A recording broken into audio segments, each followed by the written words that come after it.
Hi everyone, welcome to Monika vlogs. ఈ రోజు మనం సింపుల్ గా కాస్త తొందరగా అయిపోయే పాలకూర పప్పు చేసుకుందామండి. ఇది రైస్ లోకి కానీ, రోటీలోకి, చపాతీలోకి, పూరీలోకి అన్నిట్లోకి చాలా అంటే చాలా బాగుంటుంది. రొటీన్ గా టమాటా పప్పు అలా కాకుండా ఇలా పాలకూర పప్పు చేశారనుకోండి, కాస్త ఏమంటారు, హెల్తీ వైజ్ కూడా బాగుంటుంది. పాలకూర యాడ్ చేస్తున్నాం కాబట్టి రొటీన్ గా కూడా ఉండదు, పిల్లలకి కూడా ఇష్టంగా తింటారు. సో లేట్ చేయకుండా మరి రెసిపీలోకి వెళ్ళిపోదాము. ముందుగా నేను ఇక్కడ ఒక 2 గ్లాసుల పెసరపప్పు కడిగేశానండి. కడిగి అలాగే ఇప్పుడు ఇందులోకి ఒక 2 గుప్పెళ్ళు పాలకూర ఇలా చిన్న చిన్నగా కట్ చేశాను. మీరు పాలకూర ఇంకా కావాలంటే ఎక్కువ కూడా యాడ్ చేసుకోవచ్చు. తొందరగా అయిపోయే కర్రీ అండి, చాలా బాగుంటుంది. నేను పాలకూర కూడా కడిగాను.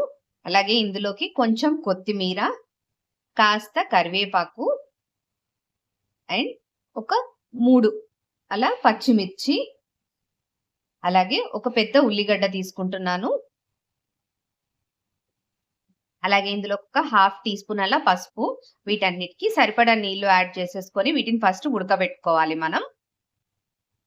నేను ఆల్మోస్ట్ ఒక 3.5 గ్లాసెస్ వాటర్ అలా పోసాను. పోసి ఇది మంచిగా పప్పు అదంతా మెత్తగా ఉడకాలి. మన కర్రీ ఆల్మోస్ట్ ఇక్కడే అయిపోతుందండి. తర్వాత దీన్ని కాస్త పోపు పెట్టేసుకోవడమే, అంతే. చాలా సింపుల్ గా అయిపోతుంది. ఓకేనా అండి? సో ఇది ఉడకబెడతాము.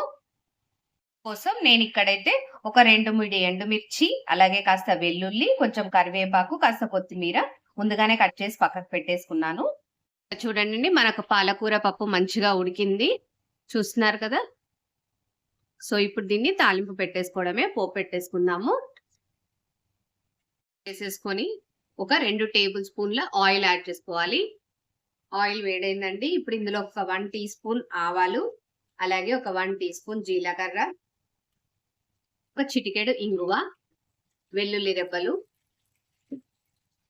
అలాగే ఎండుమిర్చి, కాస్త కరివేపాకు, కొంచెం కొత్తిమీర తీసుకుంటున్నాను. అలాగే ఇందులో ఒక 1 టీ స్పూన్ అలా జింజర్ గార్లిక్ పేస్ట్, అల్లం వెల్లుల్లి పేస్ట్ కూడా తీసేసుకుంటున్నాను. ఇది పచ్చివాసన పోయేదాకా కొంచెం సిమ్ లోనే పెట్టేసుకొని వేపుకోవాలి.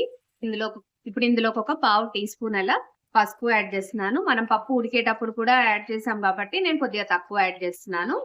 దీన్ని ఇప్పుడు ఆ పప్పులో కలిపేసుకోవాలండి.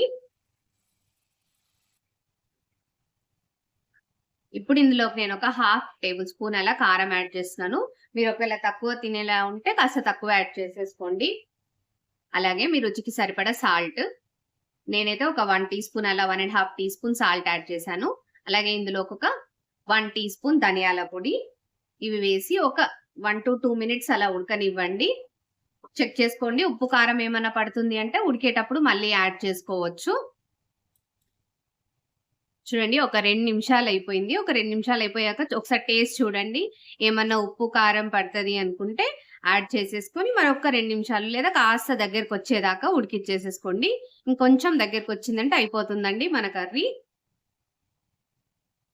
చూడండి, నాకైతే ఈ కన్సిస్టెన్సీ సరిపోతుంది. మీరు ఇంకా కాస్త దగ్గరికి కావాలి అనుకుంటే కాస్త దగ్గరికి తీసుకోండి.